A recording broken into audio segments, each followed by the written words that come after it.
어머니가 쓰러지셨습니다. 이 한마디로 시작되는 순간 삶은 순식간에 흔들립니다. 응급실 문 앞에서 가족들이 허둥지둥 뛰어다니고 간호사는 보호자에게 비용 결제를 재촉합니다. 그런데 손에 꼭 쥐고 있는 통장을 내밀었음에도 은행은 단호히 말합니다. 본인 확인이 되지 않으면 인출이 어렵습니다. 그 순간 가족의 가슴은 철렁 내려앉습니다. 분명 내 어머니의 이름이 적혀 있는 통장인데 비밀번호도 알고 도장도 가지고 있는데 왜 단 한 푼도 꺼내 쓸 수 없는 걸까요? 많은 분들이 이 장면을 머릿속으로만 상상하다가 실제로 겪는 순간 눈물이 터져 나옵니다. 이건 드라마 속 장면이 아니라 대한민국 곳곳에서 실제로 벌어지는 현실입니다.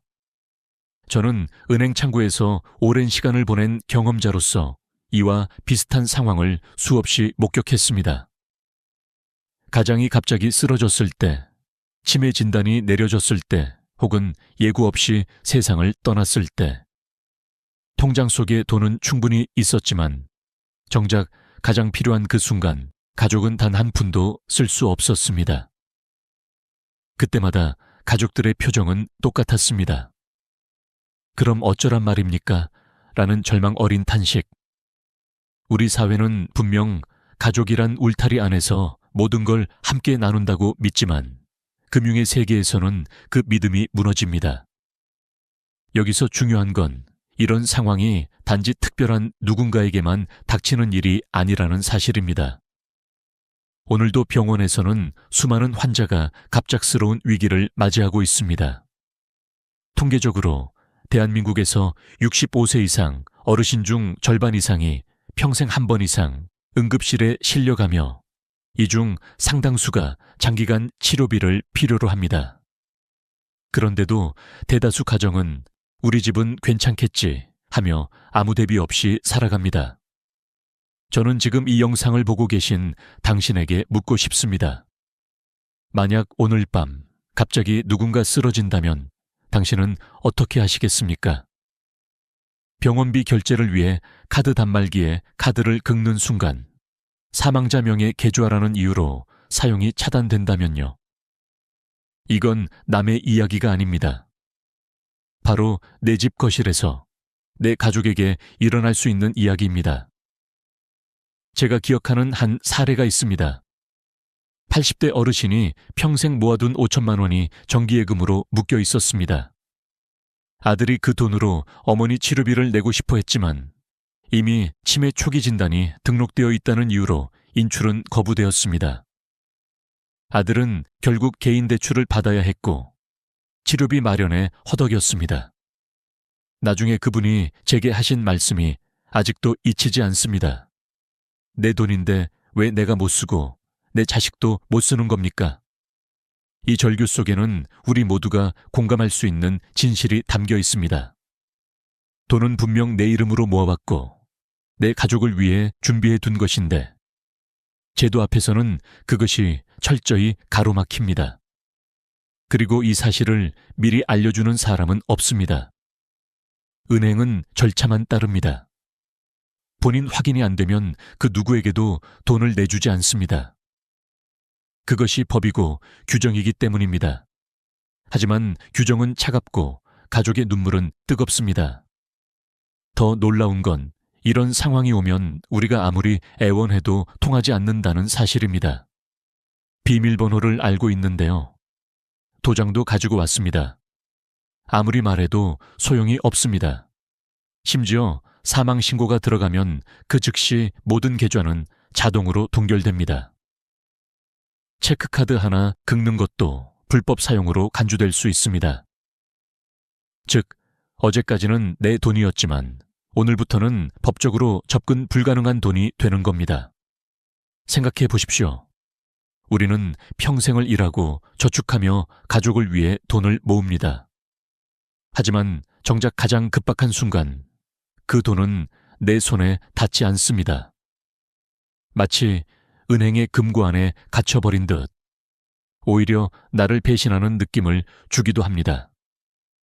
그렇다면 질문이 생깁니다. 내 돈인데 왜 내가 못 쓰게 되는 걸까? 이 질문에 대한 답을 알지 못하면 당신 역시 언젠가 같은 절망을 겪을 수 있습니다. 저는 오늘 이 영상을 통해 그 답을 하나하나 풀어드리려 합니다. 단순한 금융 지식을 넘어 실제로 내가 내 돈을 지키고 가족이 위기 속에서 눈물 흘리지 않게 하기 위한 구체적인 방법을 말씀드리려 합니다. 제가 현장에서 지켜본 수많은 가정의 사례, 그리고 수십 년 금융인으로서 쌓아온 경험이 녹아 있습니다. 아마 이 이야기를 듣다 보면 마음이 무거워질 수도 있습니다. 그러나 동시에 희망도 생길 겁니다. 왜냐하면 미리 준비만 한다면 내 가족은 절대 같은 고통을 겪지 않아도 되기 때문입니다. 단 한 장의 서류, 단 한 번의 은행 방문이 미래를 완전히 바꿀 수 있습니다. 그리고 그것은 누구나 지금 이 순간부터 시작할 수 있는 일입니다. 이제 저는 당신께 이렇게 말하고 싶습니다. 오늘 당신이 듣게 될 이야기는 단순한 지식이 아닙니다. 이는 평생 모아온 당신의 재산이 진짜로 당신과 가족을 위해 쓰이도록 지켜내는 마지막 방패입니다. 은행은 절대 먼저 알려주지 않습니다. 하지만 저는 오늘 그 비밀을 끝까지 풀어드리겠습니다. 이제부터 시작합니다. 우리가 왜 내 돈을 내 가족조차 꺼낼 수 없는지, 그 냉혹한 이유와 숨겨진 진실을. 가장 먼저 알아야 할 것은 바로 금융실명제라는 제도입니다. 이 제도는 1993년에 도입되어 지금까지 한국 금융의 기본 원칙으로 자리 잡았습니다. 당시 정부는 누구의 돈인지 어떤 거래가 오가는지를 명확히 하기 위해 이 제도를 만들었습니다. 겉으로 보면 매우 합리적이고 투명성을 강화해 금융사기를 줄이는 데 큰 기여를 했습니다. 그러나 현실에서는 이 제도가 위급 상황에서 가족들의 발목을 잡는 족쇄가 되기도 합니다. 예를 들어봅시다. 한 아버지가 갑작스럽게 쓰러져 병원에 입원합니다.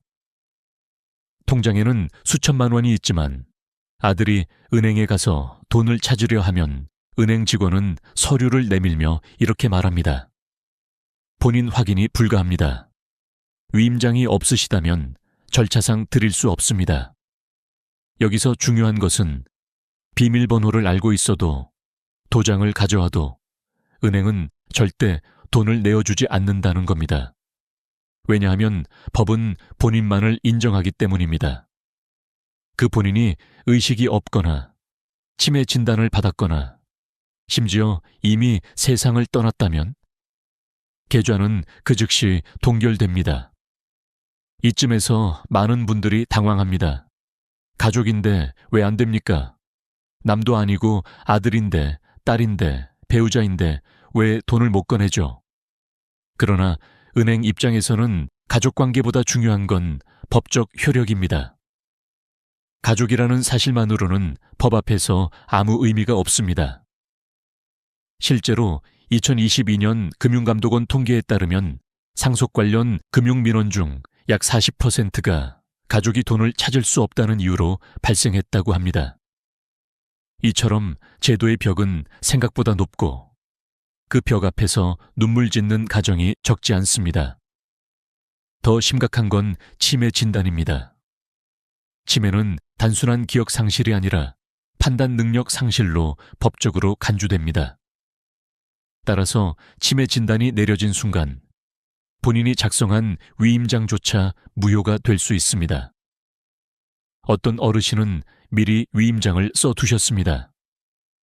하지만 병원 기록에 치매 초기 진단이 있다는 사실이 확인되자 은행은 위임장을 인정하지 않았습니다.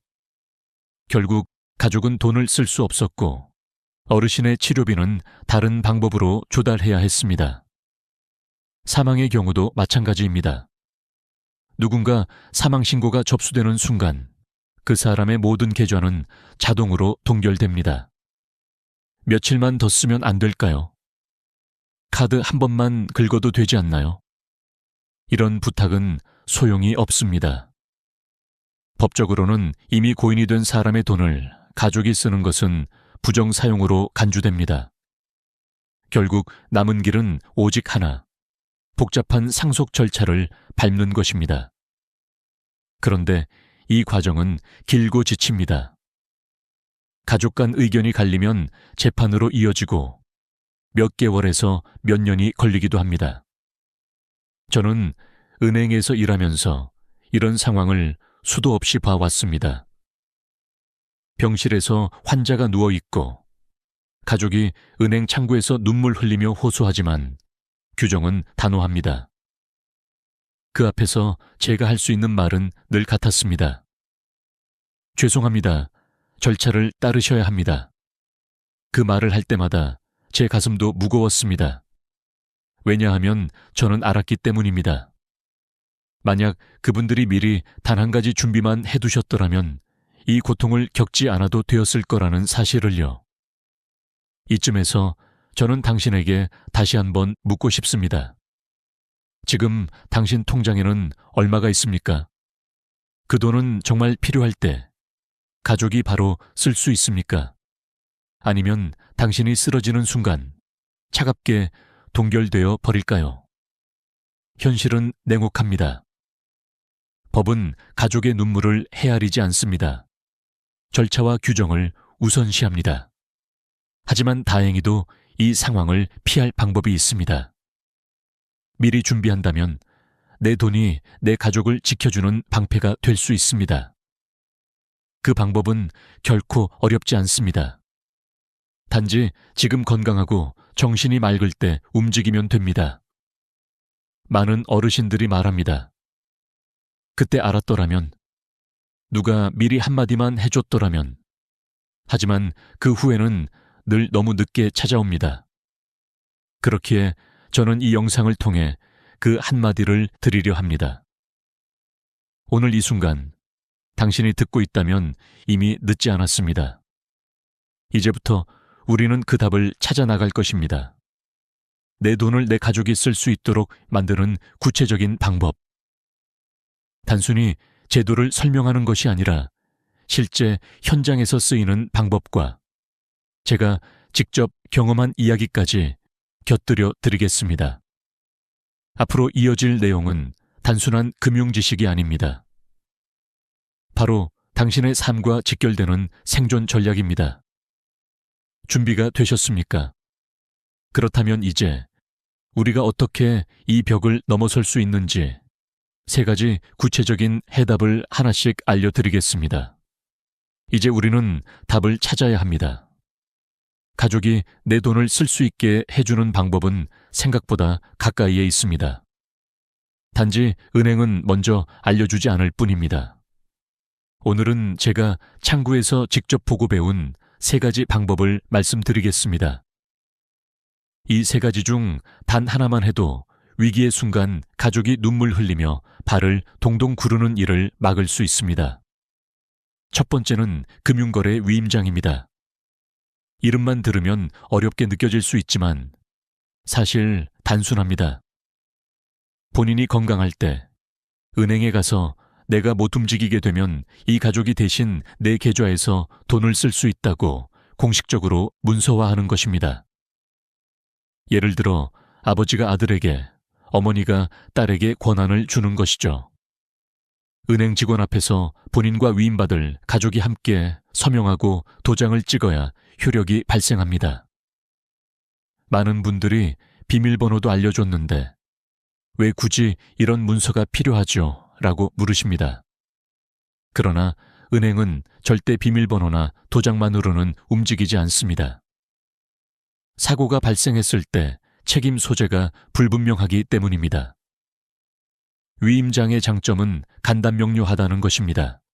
그러나 단점도 있습니다.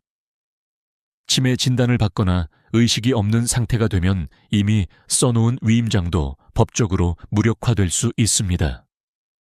따라서 위임장은 지금 정신이 또렷할 때 작성해야 한다는 사실을 기억해야 합니다. 두 번째 방법은 공동명의 계좌입니다. 하나의 통장을 2명이 함께 관리하는 방식입니다.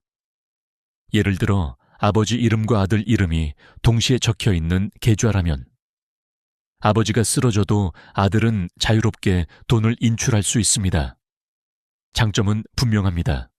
급한 병원비나 생활비를 즉시 사용할 수 있다는 것입니다.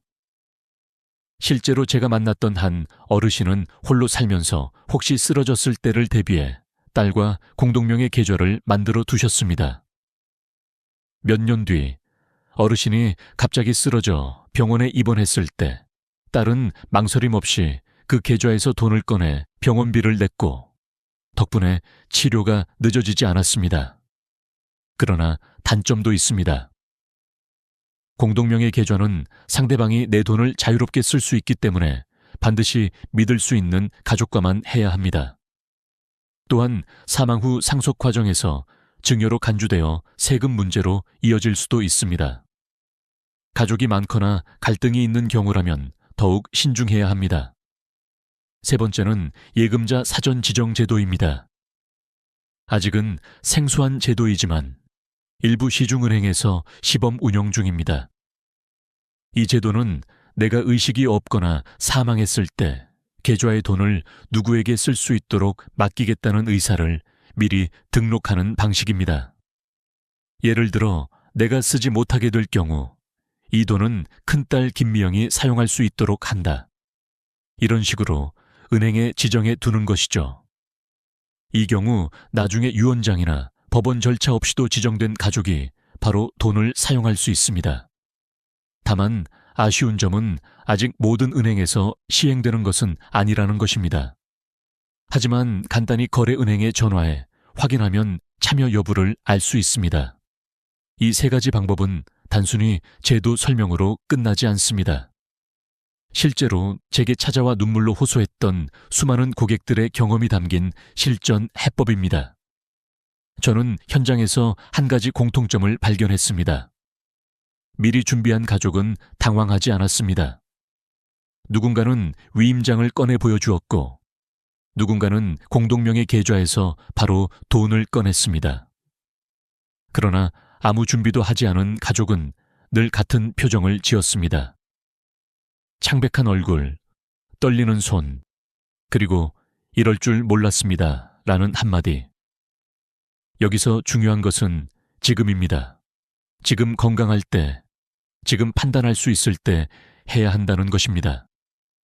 치매 진단이 내려지면, 의식이 잃으면 법적으로 모든 권한은 이미 사라집니다.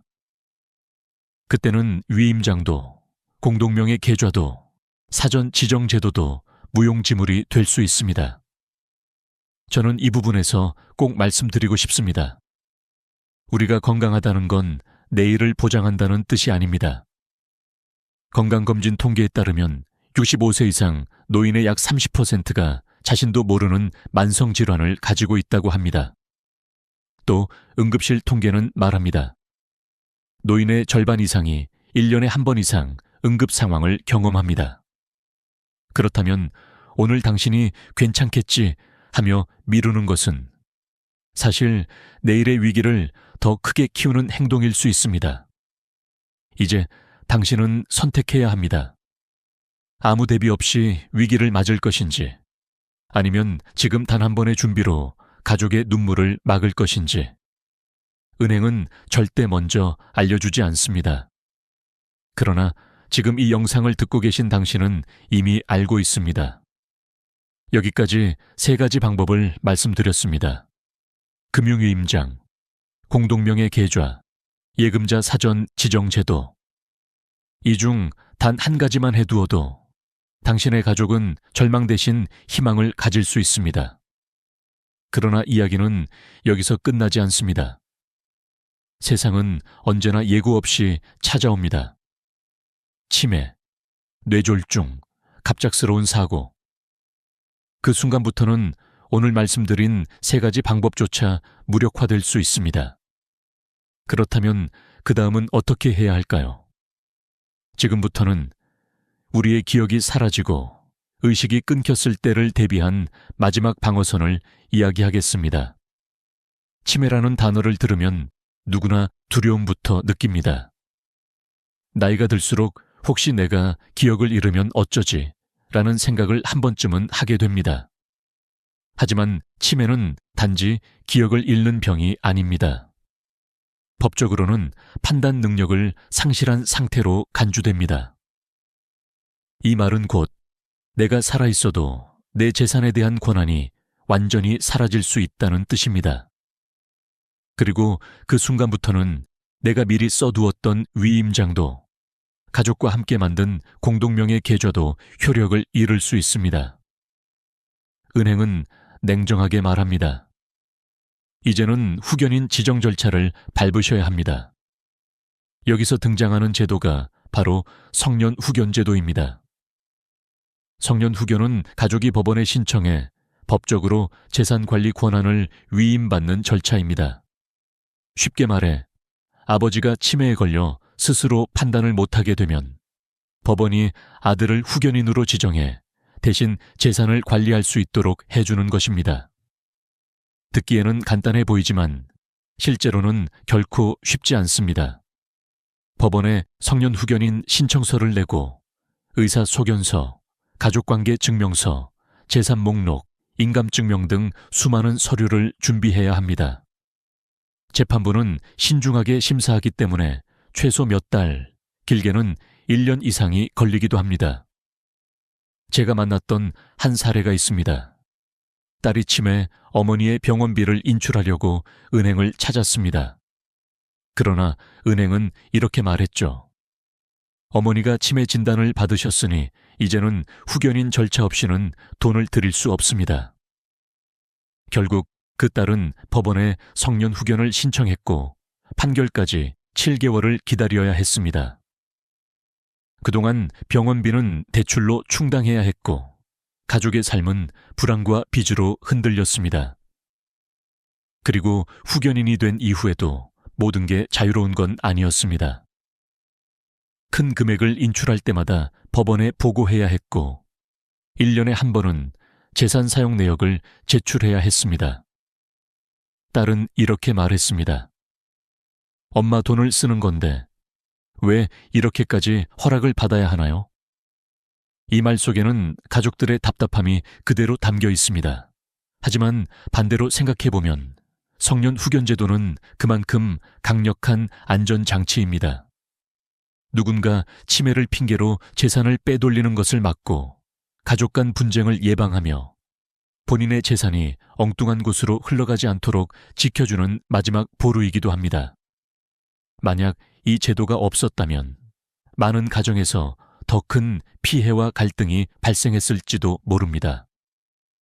여기서 중요한 건 시기입니다. 성년 후견은 보통 치매 진단 이후 환자가 스스로 의사 표현을 못할 때 신청하게 됩니다. 그러나 그 시점은 이미 늦은 경우가 많습니다. 가족들은 갑작스러운 현실 앞에서 허둥대고 긴 절차와 복잡한 서류 앞에서 지쳐갑니다. 그래서 더 현명한 방법은 미리 가족과 대화하고 누가 어떤 역할을 맡을지를 정해두는 것입니다. 혹시 내가 판단을 못하게 되면 이 사람을 후견인으로 세워달라. 이런 합의가 가족 간에 있다면 절차는 훨씬 수월해집니다. 여기서 잠깐 현실적인 숫자를 하나 말씀드리겠습니다. 보건복지부 통계에 따르면 한국의 65세 이상 인구 중 약 10%가 치매를 앓고 있습니다. 80세 이상으로 가면 그 비율은 30% 가까이 치솟습니다. 즉, 내 주변 10명 중 1명, 80세 이상에서는 3명 중 1명이 치매를 겪는다는 이야기입니다. 이건 단지 남의 이야기가 아니라 바로 내 가족, 나 자신에게 닥칠 수 있는 현실입니다. 또 한 가지, 한국의 평균 기대 수명은 이미 83세를 넘어섰습니다. 오래 사는 건 축복이지만 동시에 치매를 겪을 가능성이 그만큼 커진다는 뜻이기도 합니다. 그렇다면 지금 우리에게 필요한 건 단순히 건강하길 바라는 마음이 아닙니다. 치매가 오더라도 내 돈이 제대로 쓰일 수 있도록 하는 제도적 대비입니다. 성년 후견 제도는 분명 불편합니다. 절차는 길고 법원의 감독을 받아야 하며 자유롭게 쓰기 어렵습니다. 하지만 그럼에도 불구하고 이 제도가 있기에 가족은 합법적으로 환자의 재산을 관리할 수 있습니다. 만약 아무 장치도 없다면 그 돈은 수년간 계좌에 묶여버릴 수 있습니다. 오히려 치료비가 부족해 환자의 건강이 위협받을 수도 있습니다. 제가 이 말씀을 드리는 이유는 단순합니다. 치매나 사고는 누구에게나 찾아올 수 있습니다. 그리고 그 순간부터는 지금까지의 모든 준비가 무력화될 수 있습니다. 그렇기에 성년 후견 제도는 마지막 방어선으로 반드시 알아두어야 합니다. 하지만 혹시 이런 생각이 드실 겁니다. 그럼 치매가 오기 전에 더 자유롭게 미리 준비할 방법은 없을까? 맞습니다. 바로 그 대안을 이제 말씀드리려 합니다. 성년 후견보다 더 부드럽고 내 뜻을 더 명확히 남길 수 있는 방법. 가족 신탁과 사전 연명의료의향서라는 두 가지 선택지가 있습니다. 이것이야말로 내 인생을 내가 끝까지 지킨다는 의미를 담고 있습니다. 이제 그 이야기를 이어가겠습니다. 우리가 나이 들어가면서 가장 두려운 순간은 단지 병이 오는 것이 아닙니다. 내가 나답게 살아온 삶의 주도권을 잃어버릴 때입니다. 성년 후견 제도가 마지막 방어선이라면 그 이전에 내가 내 뜻을 분명히 남기고 가족에게 짐이 되지 않도록 준비할 수 있는 길도 있습니다. 바로 가족 신탁과 사전 연명 의료 의향서입니다. 이 두 가지는 단순한 제도가 아니라 내 삶을 내가 마무리한다는 선언과도 같습니다. 먼저 가족 신탁에 대해 이야기해 보겠습니다. 신탁이라는 단어가 낯설게 들릴 수 있습니다. 하지만 본질은 단순합니다. 내가 가진 재산을 믿을 수 있는 가족에게 미리 맡기고 어떻게 쓰이길 원하는지 법적으로 명확히 남기는 것입니다. 예를 들어, 이 돈은 오직 내 병원비로만 쓰고 남은 금액은 손자 교육비로 사용하라. 이런 식으로 조건을 정해두는 것이죠. 한 어르신은 혼자 살면서 언젠가 요양병원에 들어가야 한다는 걸 알고 있었습니다. 그래서 외아들에게 이렇게 말했습니다. 이 통장돈은 내 치료비에만 써라. 다른 데 쓰지 마라. 말로는 충분하지 않았습니다. 그래서 그는 법적으로 가족신탁 계약서를 작성했고 그 안에는 자신의 전 재산과 뜻이 고스란히 담겼습니다. 결과적으로 아들은 그 돈을 어머니의 치료비에 사용했고 남은 금액은 약속대로 관리했습니다. 가족신탁의 장점은 분명합니다. 내 의사를 법적으로 남길 수 있다는 것입니다. 단순한 구두 약속이 아니라 계약으로 남겨져 누구도 부정할 수 없게 됩니다. 그래서 나중에 형제간 다툼을 줄이고 불필요한 오해를 막을 수 있습니다. 물론 신탁을 만들려면 일정한 절차와 비용이 필요합니다. 그러나 수년간의 소송이나 갈등에 비하면 그 비용은 훨씬 작습니다. 무엇보다 중요한 건 내 돈이 내 뜻대로 쓰인다는 사실입니다. 다음은 사전연명 의료의향서입니다. 이름은 길지만 뜻은 간단합니다. 내가 더 이상 스스로 결정할 수 없는 순간이 왔을 때 연명치료를 받을 것인지 중단할 것인지를 미리 남겨두는 문서입니다. 우리는 흔히 나는 기계에 의존해 오래 살고 싶지 않아 라는 말을 쉽게 합니다. 하지만 막상 병원에 가면 가족은 의사의 질문 앞에서 무너집니다. 연명치료를 계속하시겠습니까? 서류가 없다면 가족은 본인의 뜻을 확실히 말할 수 없습니다. 그래서 많은 경우 죄책감 속에서 계속해 주세요 라는 대답을 하게 됩니다. 결국 환자는 원하지 않았던 연명치료를 받으며 가족은 눈물 속에서 고통을 이어갑니다. 이제는 제도가 바뀌어 누구나 가까운 보건소나 지정기관에서 사전 연명 의료 의향서를 작성할 수 있습니다. 작성은 무료이고 절차도 어렵지 않습니다. 중요한 건 그 안에 담긴 마음입니다. 어떤 어르신은 이렇게 말했습니다. 나는 나답게 살 수 없으면 그때는 그냥 보내달라. 또 다른 분은 나는 끝까지 치료를 받고 싶다. 끝까지 살아내고 싶다. 라고 남기셨습니다. 중요한 건 어떤 선택이든 그것이 내가 직접 결정한 것이라는 점입니다. 그것이야말로 가족을 위한 마지막 배려입니다. 저는 은행에서 오랜 세월 일하면서 느꼈습니다. 돈보다 더 무거운 건 결국 마음이라는 것을요. 재산 문제로 다투는 가족도 많았지만 사실 그 근본에는 부모님의 뜻이 무엇이었는지 알 수 없다는 혼란이 있었습니다. 만약 부모님이 명확하게 신탁이나 의향서를 남겨두셨다면 갈등은 훨씬 줄어들었을 겁니다. 여기서 중요한 메시지를 드리고 싶습니다. 준비란 결국 가족을 위한 것이 아닙니다. 먼저는 나 자신을 위한 겁니다. 내가 평생 지켜온 가치, 내가 모아온 돈, 그리고 내 삶의 마무리까지. 그 모든 것을 내가 스스로 정리하는 것, 그것이 진짜 준비입니다. 가족 신탁과 사전 연명 의료 의향서는 단순한 문서가 아닙니다. 그것은 내가 마지막까지 내 삶의 주인이 되겠다는 선언입니다. 그리고 동시에 남겨진 가족이 눈물로 흔들리지 않도록 돕는 따뜻한 배려입니다. 저는 이 두 가지 제도가 더 많은 어르신들에게 알려져야 한다고 믿습니다. 왜냐하면 단 한 번의 준비로 가족의 삶이 완전히 달라질 수 있기 때문입니다. 이제 질문을 드립니다. 당신은 지금 어떤 준비를 하고 있습니까? 혹시 아직 아무것도 하지 않았다면 오늘이 바로 시작하기 좋은 날입니다. 그러나 아직 한 가지가 더 남았습니다. 지금까지 말씀드린 모든 준비들을 실제로 어떻게 정리하고 남길 수 있을까요? 위임장, 공동명의 계좌, 신탁계약서, 의향서. 이 모든 걸 흩어놓으면 가족은 결국 또 헤맬 수밖에 없습니다.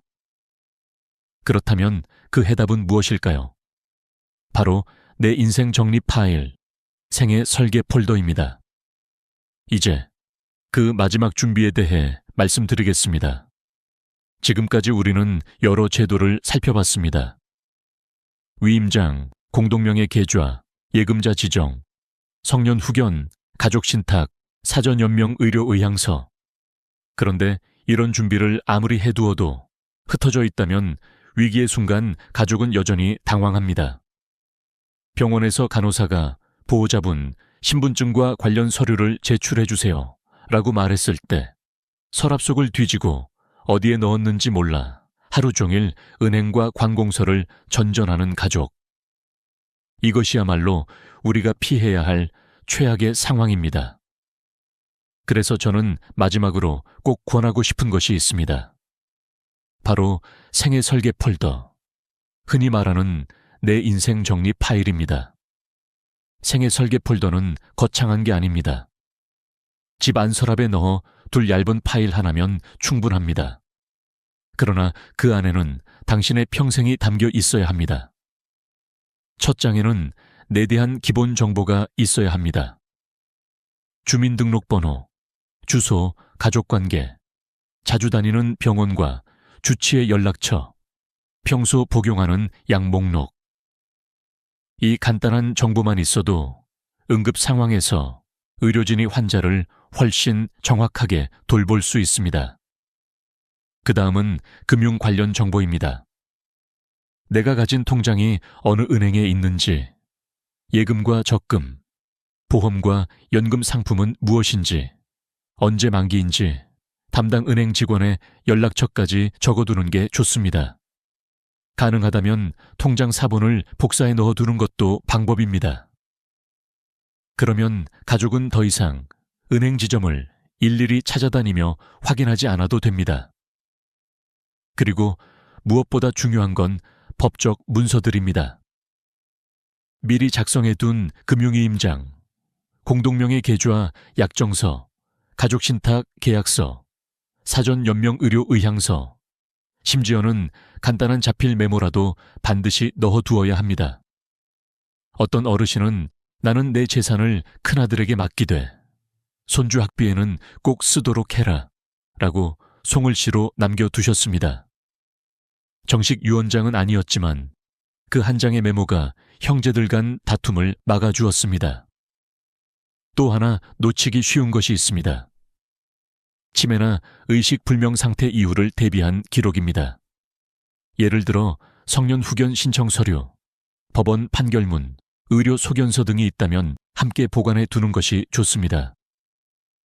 이 문서들은 훗날 가족이 병원이나 법원과 소통할 때 강력한 증거가 됩니다. 마지막으로는 연락처입니다. 내가 의식이 없을 때 누구에게 먼저 연락해야 하는지, 내 통장을 알고 있는 가족은 누구인지, 상담했던 변호사나 금융 담당자의 이름과 번호는 무엇인지. 이 정보를 정리해두면 가족이 당황하지 않고 바로 움직일 수 있습니다. 이 파일을 만드는 데는 반나절도 걸리지 않습니다. 하지만 그 파일 하나가 가족에게는 몇 달, 몇 년의 혼란을 막아줍니다. 저는 현장에서 이런 파일을 준비한 어르신들을 여러 번 만났습니다. 공통적으로 그분들이 하신 말씀이 있습니다. 이걸 하고 나니 마음이 한결 놓인다. 그 얼굴에는 평온함이 있었습니다. 생애설계 폴더는 단순한 종이 묶음이 아닙니다. 그 안에는 당신이 평생 성실하게 살아온 흔적, 그리고 가족을 향한 마지막 배려가 담겨 있습니다. 지금 이 영상을 보고 계신 분들 중 혹시 나도 한번 정리해볼까 라는 생각이 든다면 그것이 바로 오늘 이 시간을 가진 이유일 겁니다. 여기서 저는 분명하게 말씀드리고 싶습니다. 준비란 결코 거창한 것이 아닙니다. 오늘 한 장의 종이로 시작하면 충분합니다. 그것이 내일 당신과 가족의 삶을 훨씬 더 평온하게 만들어줄 것입니다. 이제 마무리할 시간입니다. 오늘 우리가 나눈 이야기는 단순한 금융 지식이 아닙니다. 그것은 당신의 삶을 끝까지 지키는 방법이자 가족이 눈물 대신 안심을 가질 수 있도록 돕는 준비였습니다. 지금이라도 늦지 않았습니다. 지금 바로 시작하세요. 당신의 돈은 은행의 돈이 아닙니다. 그것은 당신이 평생 모아온 삶의 결실입니다. 그리고 그 결실이 반드시 당신과 가족을 위해 쓰이도록 지키는 것, 그것이야말로 가장 값진 준비입니다. 마지막으로 부탁드립니다. 이 영상이 조금이라도 도움이 되셨다면 구독과 좋아요, 그리고 댓글로 당신의 생각을 남겨주세요. 당신의 한 문장이 누군가에게는 새로운 시작이 될 수 있습니다. 순간의 갈림길. 평범했던 일상이 단 한순간에 무너져 내리는 순간이 있습니다. 바로 가슴이 쥐어짜듯 조여오고 숨이 막히는 그 순간이지요. 눈앞이 아득해지고 몸에 힘이 빠져나가면서 이제 끝인가 하는 두려움이 밀려옵니다.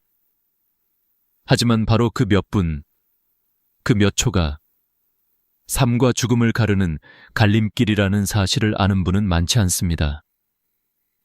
오늘 저는 제 오랜 의사 생활 속에서 직접 목격한 이야기들을 바탕으로 혼자 있을 때 심장마비가 찾아오면 어떻게 살아남을 수 있는지를 말씀드리려 합니다. 제가 기억하는 환자 한 분은 일흔을 막 넘긴 남성이었습니다. 그는 평소 등산을 즐기던 분이었지만 어느 날 저녁 혼자 집에서 신문을 읽다가 갑자기 가슴이 돌덩이처럼 눌리는 통증을 느꼈습니다. 숨이 차고 식은땀이 흘렀지만 처음에는 단순한 소화불량이라 생각하며 소파에 그대로 앉아 있었습니다. 그러나 통증은 점점 더 강해졌고 결국 그는 의식을 잃었습니다. 안타깝게도 그분은 혼자 계셨고 발견되었을 때는 이미 시간이 늦었습니다. 제가 이 이야기를 꺼내는 이유는 단 하나입니다. 같은 상황이 우리 누구에게나 찾아올 수 있기 때문입니다. 심장마비는 드라마에서처럼 갑자기 쓰러져서 끝나는 경우도 있지만 사실 그전에는 반드시 신호가 있습니다. 문제는 그 신호를 어떻게 받아들이고 어떻게 행동하느냐입니다. 10분 혹은 15분. 이 짧은 시간이 골든타임이라고 불리는 이유는 그 시간 동안의 선택이 생명을 결정하기 때문입니다.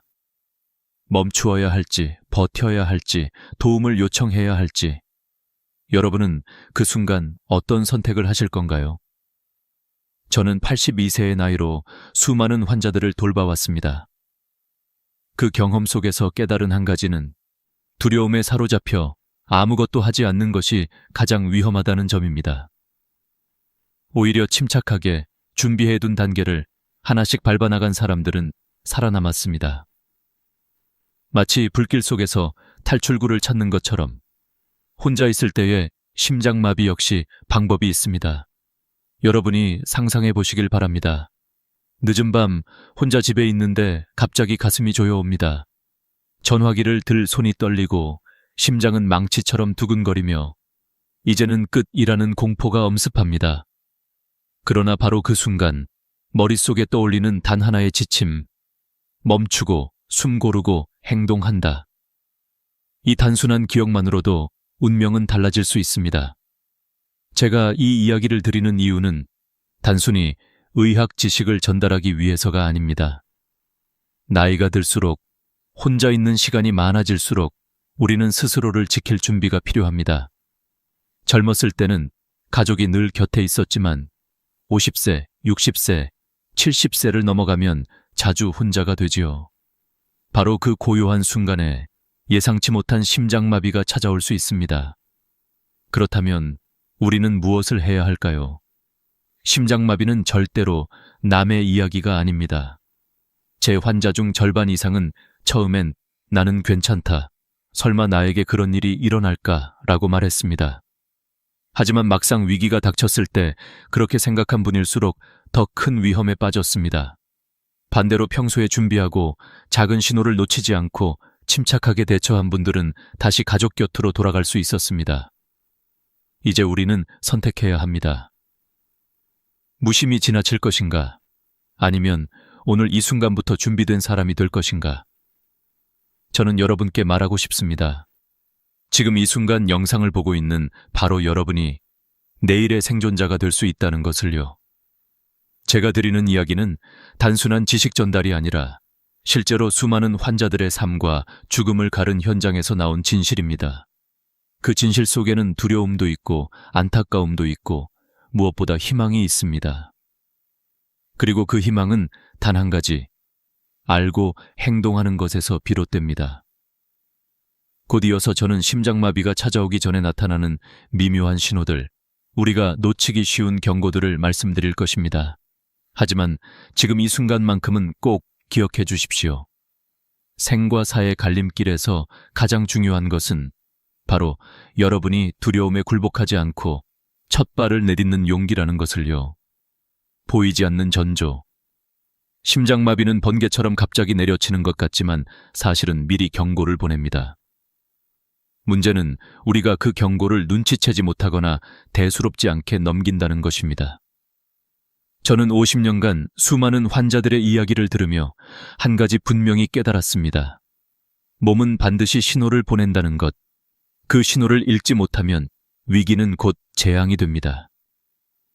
대표적인 전조 증상은 가슴 중앙의 압박감입니다. 마치 무거운 돌덩이가 올라앉은 듯 혹은 코끼리가 짓누르는 듯한 통증이지요. 그러나 여기서 중요한 점은 모든 환자가 똑같은 통증을 느끼는 것은 아니라는 사실입니다. 남성은 대체로 전형적인 흉통을 보이지만 여성과 당뇨 환자들은 전혀 다른 모습으로 나타납니다. 구토, 속쓰림, 극심한 피로, 어지럼증 같은 소화불량 증세와 비슷한 모습으로 다가오기 때문에 흔히 간과됩니다. 실제로 저의 환자 중 한 여성은 명치 부근이 더부룩하고 소화가 잘 안 되는 줄 알았다고 했습니다. 그러나 그것은 위장이 아니라 심장의 외침이었습니다. 또 다른 환자는 오랜 친구의 환갑잔치에 참석한 날이었습니다. 즐겁게 대화를 나누던 중 갑자기 숨이 차고 식은땀이 흘렀습니다. 주변 사람들은 단순히 긴장하거나 과음한 탓이라고 생각했지만 사실은 심장혈관이 막히기 시작한 순간이었습니다. 다행히 그는 곧바로 병원으로 이송되어 응급시술을 받고 목숨을 건졌습니다. 하지만 그때 그분이 조금만 더 참아보자고 했다면 어떻게 되었을까요? 저는 아직도 아찔합니다. 심장마비의 전조는 때로는 너무나 일상적인 모습으로 다가옵니다. 계단을 오를 때 숨이 갑자기 가빠지거나 가벼운 산책 중에 설명할 수 없는 피로감이 몰려오기도 하지요. 중요한 것은 이 변화가 평소와 다르다는 점입니다. 환자들은 흔히 말합니다. 늘 힘들었는데 이번엔 뭔가 달랐습니다. 그 뭔가 다르다는 직감이 바로 신호입니다. 통계적으로도 의미 있는 수치가 있습니다. 심장마비 환자의 약 70%가 사전에 경고 증상을 경험합니다. 하지만 그중 절반 이상은 이를 무시하거나 단순한 피로로 여깁니다. 결국 이 무심함이 골든타임을 빼앗아갑니다. 저는 환자들에게 항상 강조합니다. 몸은 거짓말을 하지 않습니다. 갑작스럽고 설명하기 힘든 변화가 찾아온다면 그것은 몸이 보내는 가장 정직한 메시지입니다. 여기서 중요한 질문을 던져봅시다. 만약 여러분이 혼자 집에 있는데 갑자기 가슴이 조여오고 숨쉬기가 힘들어진다면 여러분은 어떻게 하시겠습니까? 많은 분들이 당황해서 오히려 몸을 움직이고 소화제를 찾으러 부엌으로 가거나 물을 마시려 합니다. 그러나 바로 그 행동이 심장을 더 힘들게 하고 위기를 악화시킵니다. 의학적으로도 활동을 이어가는 순간 심장 근육은 더 많은 산소를 요구하게 되고 이미 막힌 혈관은 그 요구를 충족하지 못해 더 빠른 손상으로 이어집니다. 저는 이런 상황을 여러 번 목격했습니다. 한 환자는 집에서 빨래를 널다가 갑자기 통증이 시작됐습니다. 그는 평소 제가 알려드린 대로 움직이지 말고 즉시 앉으라는 지침을 떠올렸습니다. 그래서 빨래를 내려놓고 소파에 앉아 천천히 숨을 고르며 바로 119에 신고했습니다. 결과적으로 그는 큰 후유증 없이 회복했습니다. 그 차이는 단 몇 분, 단 한 번의 올바른 선택에서 비롯된 것입니다. 심장마비의 전조 증상은 이렇게 다양하고 예측 불가능해 보입니다. 그러나 한 가지 공통점이 있습니다. 바로 익숙하지 않은 불편함입니다. 평생 겪어보지 못한 새로운 통증, 낯선 불안감, 원인 모를 피로. 그것이 바로 몸이 외치는 경고입니다. 지금 이 영상을 보고 계신 여러분께 당부드립니다. 나이가 들수록 몸의 변화는 무수히 많습니다. 그러나 그 중에서도 낯설고 설명하기 어려운 증상이 갑자기 찾아온다면 반드시 심장을 의심하십시오. 그것이 위기를 막는 첫 걸음입니다. 이제 우리는 분명히 알게 되었습니다. 보이지 않는 전조는 결코 무시해서는 안 된다는 것. 그리고 그 신호를 눈치챈 순간 해야 할 일은 단 하나, 멈추고 대처를 시작하는 것입니다. 이어지는 부분에서는 바로 그 순간, 생명을 지키기 위한 첫 행동에 대해 이야기하겠습니다. 생명을 지키는 첫 행동. 앞서 말씀드린 보이지 않는 전조를 눈치챘다면 이제는 결단의 순간이 찾아옵니다. 바로 이 단계에서 어떻게 움직이느냐가 생존을 결정합니다. 저는 수많은 사례에서 같은 진실을 확인했습니다. 멈추고 요청하고 길을 열어두는 단순한 행동이 목숨을 살린다는 사실입니다. 첫 번째로 반드시 해야 할 것은 모든 활동을 즉시 멈추는 것입니다. 심장은 이미 위기에 처해 있습니다. 이때 설거지를 하든 계단을 오르든 TV를 보든 상관없습니다.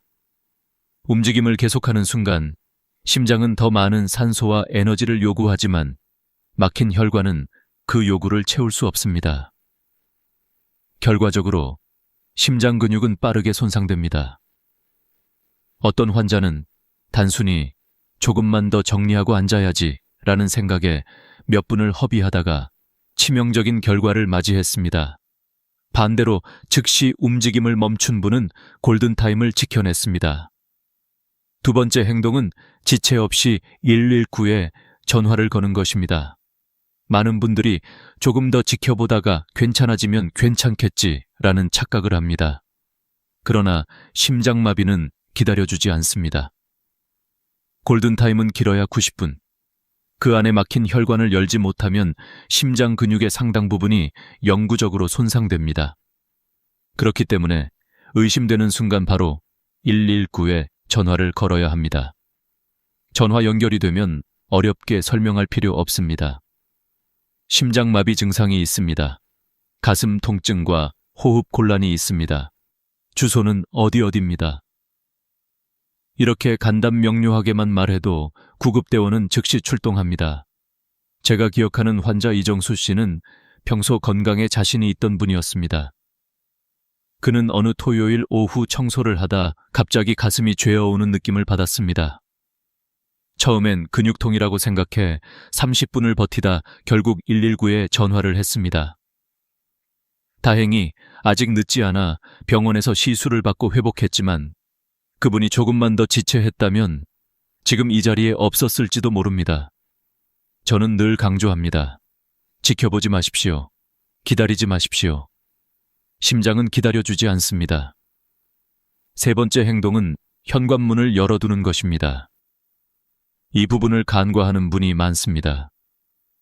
그러나 심장마비 환자는 언제든 의식을 잃을 수 있습니다. 만약 문이 잠겨 있다면 구급대원들은 들어오기 위해 문을 부수거나 시간을 허비해야 합니다. 그 몇 분의 지체가 생과 사를 갈라놓습니다.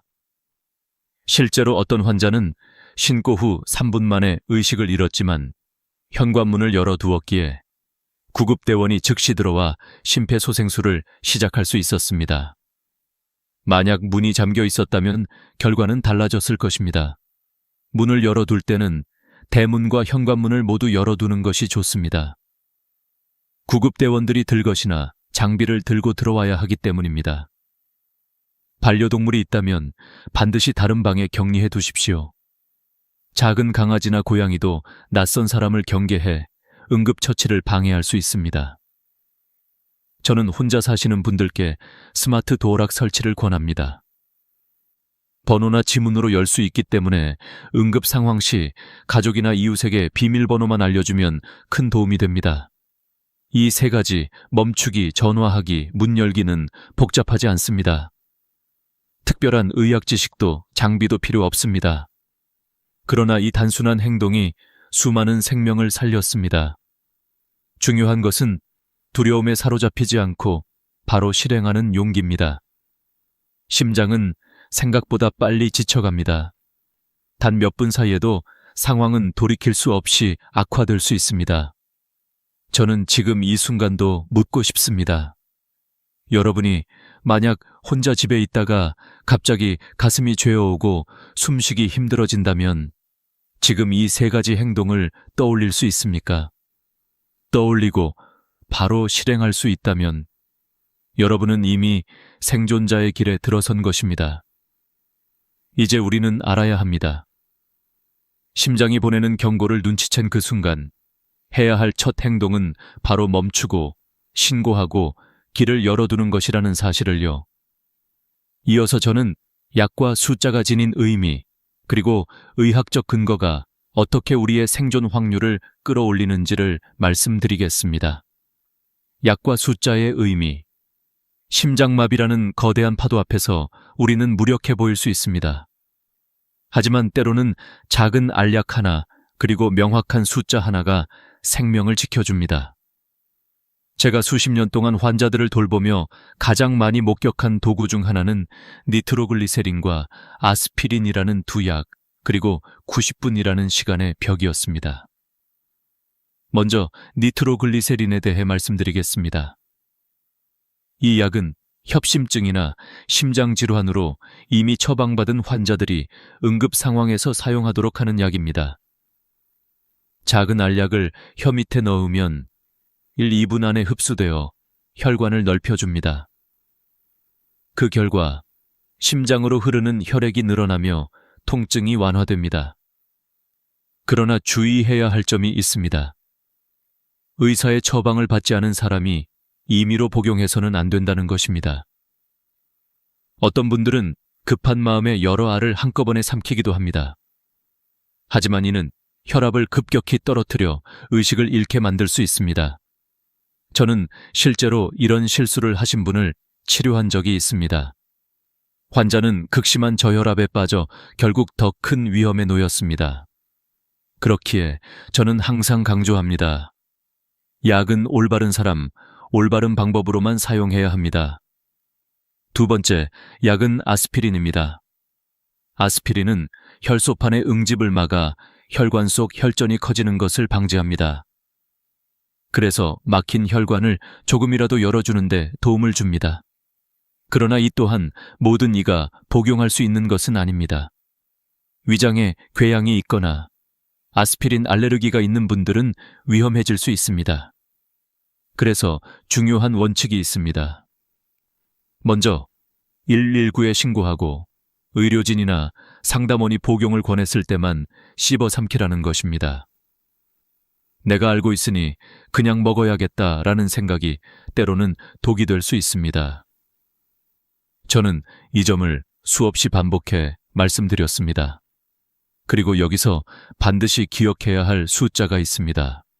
바로 90분, door to balloon time이라고 불리는 골든타임입니다. 이는 환자가 응급실에 도착해 막힌 혈관을 뚫는 시술을 받기까지의 이상적인 시간을 뜻합니다.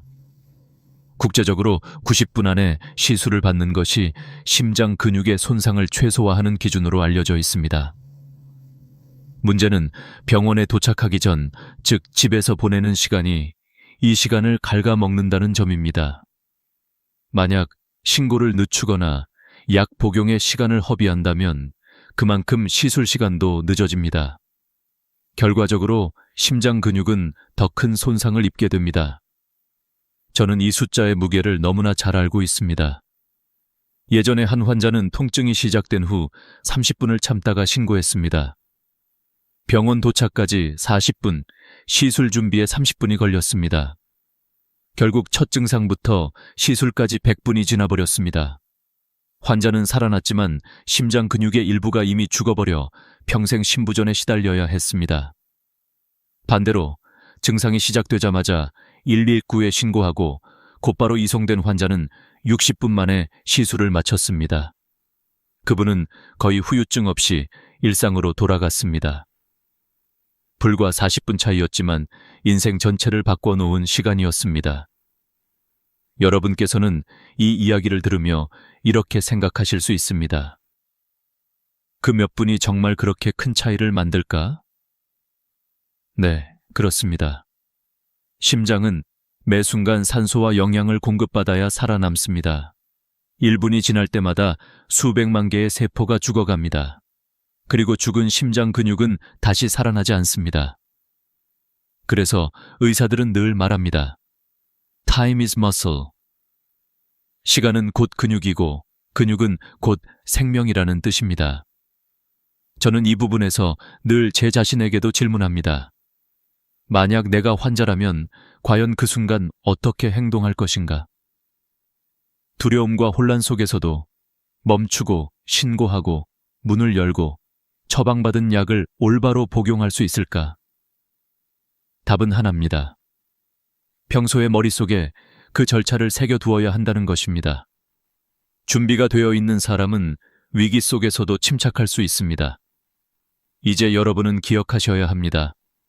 작은 약과 숫자의 의미를. 니트로글리세린은 처방받은 사람만 사용해야 하고 아스피린은 의료진이 권할 때만 복용해야 한다는 것.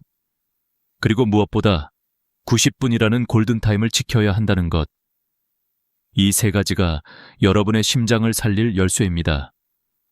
이어지는 부분에서는 약보다 더 단순하지만 때로는 더 강력한 무기가 되는 자세와 호흡의 비밀을 말씀드리겠습니다. 아무 장비도 약도 필요 없는 그 방법이 어떻게 생존 확률을 바꾸는지 직접 보여드리겠습니다. 자세와 호흡의 비밀. 심장마비가 의심될 때 사람들은 흔히 약이나 장비가 없으면 무력하다고 생각합니다. 그러나 저는 수없이 많은 사례를 보면서 깨달았습니다. 가장 단순한 행동, 올바른 자세와 호흡법이 때로는 약보다 강력한 무기가 된다는 사실을요. 환자가 증상을 느낄 때 가장 먼저 해야 할 것은 안전한 자세를 취하는 것입니다. 바닥이나 침대에 편히 누워 다리를 약간 구부리고 무릎 밑에 쿠션을 받쳐주면 심장으로 돌아오는 혈액량이 안정됩니다. 호흡이 특히 힘들다면 상체를 30도에서 45도 정도 세워 반쯤 기대 앉는 자세가 좋습니다. 이 자세는 폐가 더 넓게 펴져 산소가 원활히 들어오게 돕습니다. 반대로 완전히 엎드리거나 높은 곳에 앉는 것은 위험합니다. 의식을 잃었을 때 낙상할 수 있고 호흡을 방해하기 때문입니다. 저는 이런 작은 자세 하나가 환자의 생명을 바꿔놓는 장면을 여러 번 보았습니다. 예를 들어 69세 김영선 씨는 어느 날 갑작스러운 흉통과 어지럼증을 느꼈습니다. 처음엔 화장실 변기에 앉아 있었지만 점점 쓰러질 것 같다는 예감에 거실 소파로 옮겨 반쯤 기대는 자세를 취했습니다. 덕분에 의식을 잃을 때에도 안전하게 누워 있었고 구급대원이 도착했을 때 즉시 응급처치를 받을 수 있었습니다. 만약 딱딱한 바닥이나 좁은 공간에 그대로 쓰러졌다면 더 큰 부상을 입었을지도 모릅니다. 두 번째로 중요한 것은 호흡입니다. 심장마비 상황에서는 심장이 충분히 혈액을 내보내지 못해 온몸이 산소 부족 상태에 빠집니다. 이때 호흡을 제대로 유지하지 못하면 뇌와 심장 모두 빠르게 손상됩니다. 그래서 필요한 것이 바로 4R6 호흡법입니다. 코로 천천히 4초간 숨을 들이마시고 입으로 6초간 길게 내쉬는 방법입니다. 이 단순한 리듬은 놀라운 효과를 냅니다. 호흡이 가다듬어지면서 심박수가 안정되고 혈압이 지나치게 치솟는 것을 막아줍니다. 제가 잊지 못하는 환자 이순자 씨는 30년 동안 요가를 배워온 분이었습니다. 어느 날 밤 심장마비 증상이 찾아왔을 때 그녀는 평소 연습한 호흡법을 떠올렸습니다. 천천히 숨을 들이마시고 길게 내쉬며 몸을 진정시켰습니다. 구급차가 도착했을 때도 의식이 명료했고 산소 공급이 원활해 큰 후유증 없이 회복할 수 있었습니다. 의료진도 놀랄 만큼 침착한 대응이었습니다. 호흡 하나가 생사를 가른 순간이었습니다. 반대로 제가 경고하고 싶은 잘못된 행동도 있습니다. 일부는 기침을 세게 하면 심장을 살릴 수 있다는 속설을 믿습니다. 그러나 이는 의학적으로 근거가 없고 오히려 혈압을 불안정하게 만들어 위험을 키울 수 있습니다. 또 어떤 분들은 갈증을 참지 못하고 물을 마시려 합니다. 그러나 의식을 잃으면 물이 기도로 넘어가 질식의 위험을 초래합니다. 따라서 심장마비가 의심될 때는 절대 물을 마시지 말고 기침을 억지로 하지 않아야 합니다. 또한 토하려는 느낌이 든다면 억지로 참지 말고 고개를 옆으로 돌려야 합니다. 그래야 기도로 음식물이 넘어가지 않습니다.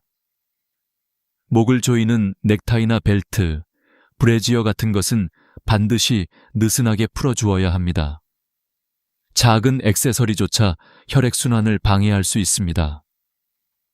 그리고 천유지 역시 무시하면 안 됩니다. 심장 기능이 약해지면 천이 떨어지기 쉽습니다. 가벼운 이불이나 담요로 몸을 덮어 따뜻하게 유지해야 합니다. 이 모든 행동은 너무 단순해 보입니다. 그러나 저는 현장에서 분명히 보았습니다.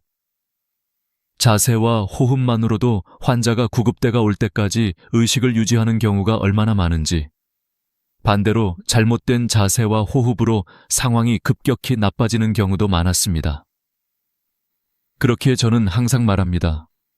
약이 없어도, 기계가 없어도 자세와 호흡은 언제든 준비할 수 있는 최고의 응급처치라고.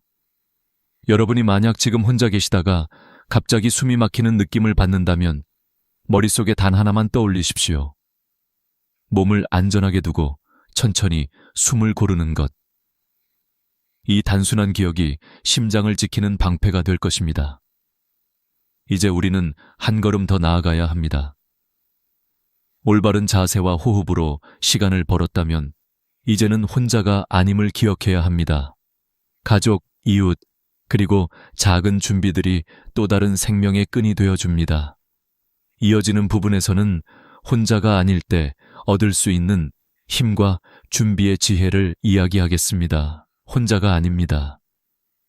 심장마비라는 위기는 언제나 두려움과 고독을 동반합니다. 그러나 제가 오랫동안 지켜본 수많은 사례 속에서 한 가지 분명한 사실은 사람은 결코 혼자가 아니라는 점입니다. 적절한 순간에 가족이나 이웃 혹은 작은 기계 하나가 생명의 끈이 되어준다는 것이지요. 119에 이미 전화를 걸었다 해도 그 다음에는 가까운 가족이나 이웃에게 연락해야 합니다.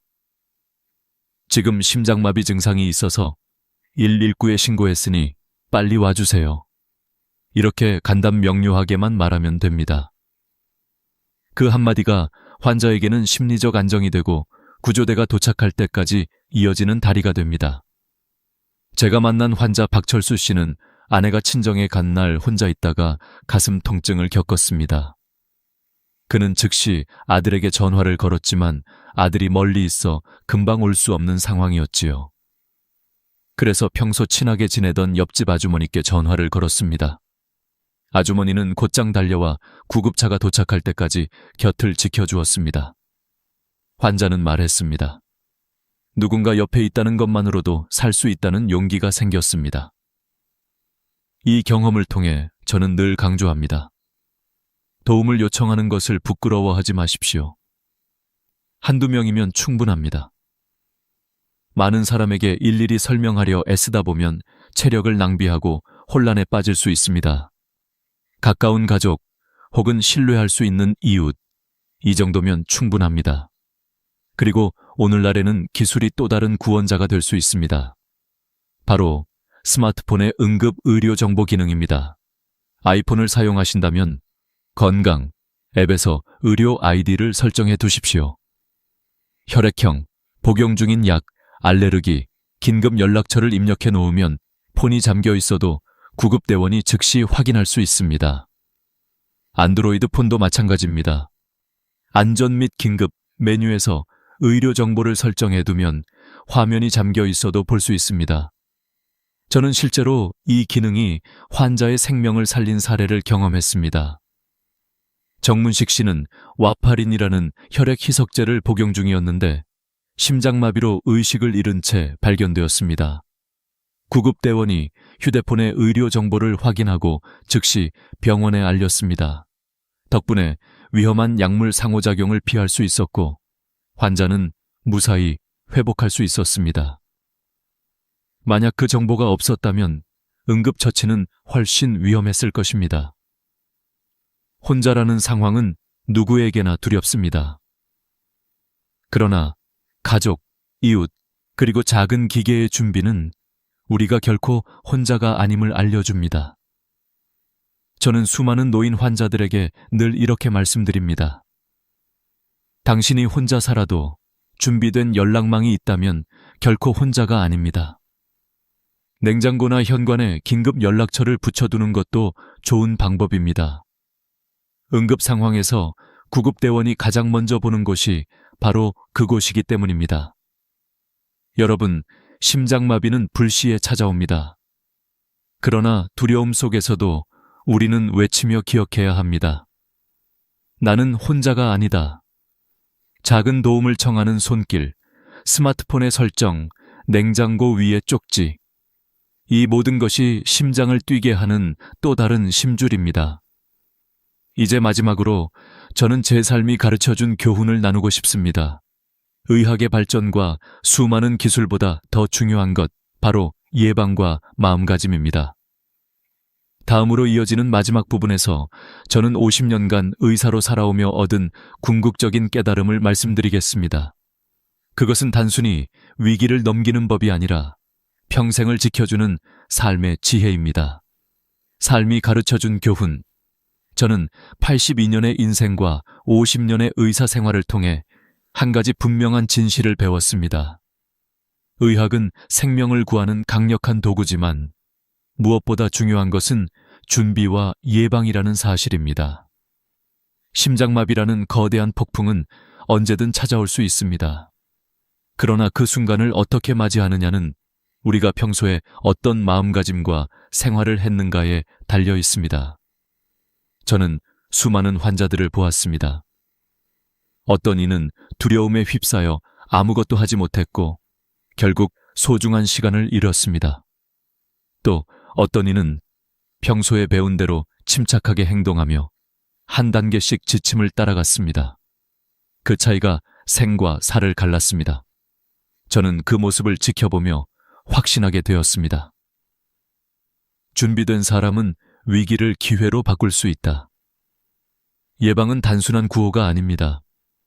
고혈압, 당뇨, 고지혈증 같은 기저질환을 관리하는 것, 규칙적인 운동과 균형 잡힌 식단, 정기적인 검진을 받는 것이 모두 예방입니다.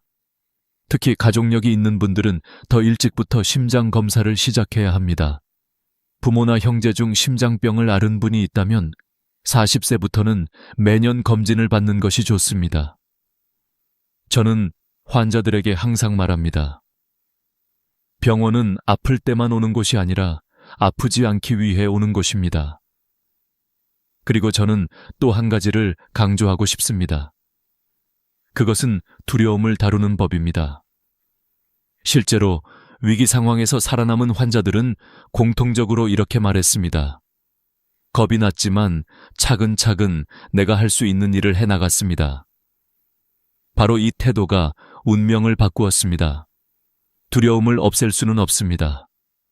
그러나 두려움 속에서 움직이는 법을 아는 것, 그것이 진정한 용기입니다. 78세 윤봉선 씨의 이야기가 떠오릅니다. 어느 늦은 밤 혼자 있을 때 심장마비가 찾아왔습니다.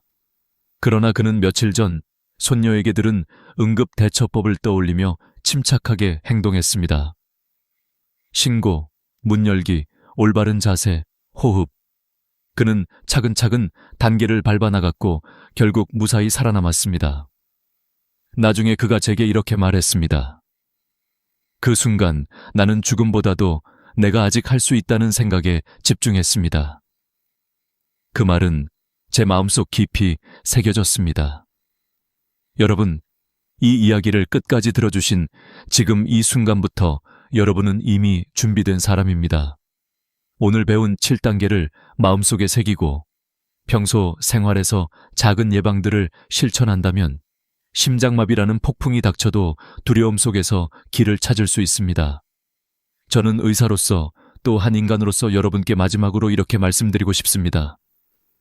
지식은 생명을 구합니다. 준비는 두려움을 이깁니다. 그리고 용기는 운명을 바꿉니다. 오늘 이 시간을 통해 여러분 모두가 생명을 지키는 지혜를 얻으셨기를 바랍니다. 그리고 부디 실제로 이런 상황이 찾아오지 않기를 진심으로 기원합니다. 하지만 만약 그 순간이 온다면 오늘 배운 것들을 떠올리며 침착하게 행동해 주시기를 바랍니다. 영상이 도움이 되셨다면 좋아요와 구독을 눌러주십시오. 그것은 단순한 클릭이 아니라 더 많은 분들에게 생명을 지킬 정보를 전하는 길입니다. 주변의 소중한 분들에게도 꼭 공유해 주십시오. 여러분의 작은 행동 하나가 누군가의 생명을 지킬 수 있습니다. 저는 다음 영상에서 또 다른 건강의 지혜와 삶의 이야기를 들고 찾아뵙겠습니다. 여러분 모두 건강하시고 평안하시기를 기원합니다. 감사합니다. 오늘 밤은 평범한 밤이 아닙니다. 여러분이 수십 년 동안 새벽마다 눈을 뜨고 뒤척이며 힘들어했던 그 시간이 오늘 여기서 바뀌기 시작합니다. 저는 오랫동안 수면 문제로 고생하는 어르신들을 만나왔고 직접 제 몸으로도 그 고통을 겪어왔습니다.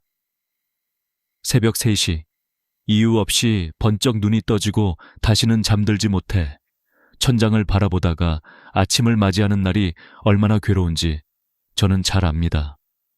수면제에 기대어도 효과는 짧고 오히려 불안감만 커집니다. 그런데 오늘 제가 전할 이야기는 다릅니다. 수면제 없이도 자연스럽게 매일 밤 7시간 이상 깊이 잠들 수 있는 방법이 있다는 것, 바로 음식과 생활 습관 속에 숨겨져 있습니다. 여러분도 느끼시지 않나요? 나이가 들면서 몸은 조금씩 달라지고 밤마다 깊은 잠에 빠지던 젊은 시절의 기억은 점점 멀어져 갑니다. 하지만 숙면은 결코 과거의 이야기가 아닙니다. 지금도 다시 되찾을 수 있습니다. 중요한 건 포기하지 않는 마음과 올바른 지식입니다. 이 두 가지가 합쳐지면 잃어버린 잠은 언제든 돌아옵니다. 저는 이 이야기를 시작할 때 일부러 무겁게 열었습니다. 왜냐하면 여러분이 이 고통을 얼마나 오래 안고 살아왔는지 알기 때문입니다.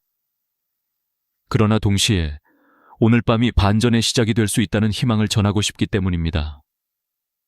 저도 그랬습니다. 그리고 수많은 환자분들이 그랬습니다. 믿기 어렵겠지만 어떤 분은 수십 년 동안 수면제를 먹어야 겨우 2~3시간 눈을 붙일 수 있었는데 지금은 매일 밤 자연스럽게 7시간을 잔다고 합니다. 어떻게 그럴 수 있었을까요? 마법 같은 약 때문이 아닙니다. 특별한 수술이나 거창한 치료 때문도 아닙니다. 바로 일상 속에서 무심코 지나치던 5가지 음식, 그리고 작은 습관의 변화가 기적을 만들었습니다. 제가 오늘 이 자리에서 드리는 이야기는 단순한 정보 전달이 아닙니다. 저 자신이 또 수많은 노년의 환자분들이 직접 체험한 생생한 변화의 기록입니다. 여러분은 지금 어떤 상태로 이 영상을 보고 계신가요? 혹시 오늘도 오늘 밤은 또 어떻게 버틸까 걱정하면서 휴대폰을 들고 계신가요? 혹은 나이 들면 원래 잠이 안 오는 거지라며 체념하고 계신가요? 하지만 절대 그렇지 않습니다. 나이와 상관없이 인간의 뇌와 몸은 여전히 숙면을 갈망하고 있습니다. 단지 그 길을 다시 열어주는 열쇠가 필요할 뿐입니다.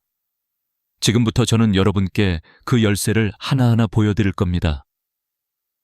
5가지 음식이 어떻게 뇌 속 호르몬을 자극하고 어떻게 근육을 풀어주며 어떻게 신경계를 안정시키는지, 또 왜 저녁에 1시간, 잠자리에 들기 전에 몇 분이 그렇게 중요한지, 무엇을 잘못하면 효과가 사라지고 무엇을 바꾸면 곧장 숙면이 시작되는지, 이 이야기를 듣다 보면 여러분은 아마 이런 생각을 하실 겁니다. 정말 나도 가능할까? 네, 가능합니다. 실제로 많은 분들이 가능했습니다. 체리 주스 한 잔으로 새벽마다 깨던 습관이 사라진 분, 바나나 반개로 불안한 마음이 잦아든 분, 상추차 몇 장으로 평생 불면을 끄는 분, 다 다릅니다. 하지만 공통점은 있습니다. 믿고 꾸준히 실천했다는 것. 오늘 영상은 단순히 잠에 좋은 음식 나열이 아닙니다. 더 깊은 이야기, 더 실질적인 비밀을 담았습니다. 아마 듣는 내내 아, 이래서 그랬구나 하고 고개를 끄덕이게 되실 겁니다. 왜냐하면 과학과 경험이 합쳐져 있기 때문입니다. 저는 전문적인 연구와 실제 환자의 이야기를 함께 들려드리려 합니다. 그렇게 해야만 진짜 신뢰가 생기니까요. 이제 여러분의 밤은 달라질 겁니다. 단순히 잠을 자는 시간이 늘어나는 것이 아닙니다. 아침에 눈을 떴을 때 느끼는 개운함, 낮에 느껴지는 활력, 대화할 때 자연스럽게 나오는 미소, 그 모든 게 함께 돌아옵니다. 이것이 숙면의 진짜 힘입니다. 그러니 지금 이 순간 마음을 열고 이 이야기를 끝까지 들어주세요. 여러분이 기다려온 답은 멀리 있지 않습니다. 바로 여러분의 식탁과 일상 속에 숨어 있습니다. 오늘 밤 새벽 3시에 번쩍 깨던 그 순간이 사라지는 날이 될 수도 있습니다. 잠이 우리를 떠난 이유를 이해하는 것은 아주 중요합니다. 단순히 나이가 들어서가 아닙니다.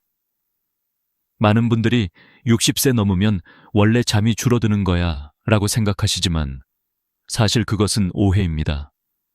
진짜 원인은 우리 몸속 호르몬과 생활 리듬의 변화에 있습니다.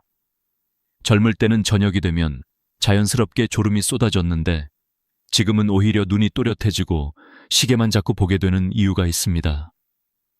가장 큰 원인은 멜라토닌과 세로토닌의 감소입니다. 멜라토닌은 잠 호르몬이라 불리고 세로토닌은 마음을 안정시켜 잠의 문을 열어주는 역할을 합니다. 그런데 20대와 비교했을 때 70대의 멜라토닌 분비량은 절반 이하로 줄어듭니다. 세로토닌 역시 햇빛, 운동, 식사 패턴에 따라 크게 좌우되는데 나이가 들면 활동량과 햇빛 노출이 줄어들면서 점점 부족해집니다. 그러니 밤이 와도 몸은 잠에 들어갈 신호를 만들지 못하고 결국 눈을 뜬 채 뒤척이게 되는 겁니다. 여기에 더해지는 것이 코르티솔입니다. 스트레스 호르몬이라고 부르는 코르티솔은 원래 아침에 분비되어 몸을 깨우는 역할을 합니다. 그런데 나이가 들수록 코르티솔 분비 패턴이 흐트러져 밤에도 높게 유지되는 경우가 많습니다. 그래서 마음이 괜히 불안하고 작은 소리에도 예민해지며 깊은 잠에 들어가지 못하는 것이지요. 생활 습관도 빼놓을 수 없습니다. 퇴직 후 낮 동안 활동량이 줄고 텔레비전이나 휴대폰 화면을 오래 보게 되면서 몸의 생체 시계가 혼란스러워집니다. 특히 화면에서 나오는 블루라이트는 멜라토닌 생성을 억제해 지금은 낮이야 라는 잘못된 신호를 뇌에 보냅니다. 그러니 밤 10시에도 12시에도 뇌는 잠들 준비를 하지 않는 겁니다. 의학적으로 보면 이 모든 것은 수면 위생이 무너진 결과입니다. 잠이 단순히 피곤하니까 오는 것이 아니라 우리 몸의 리듬과 호르몬이 조화를 이룰 때 찾아온다는 사실을 잊기 쉽습니다.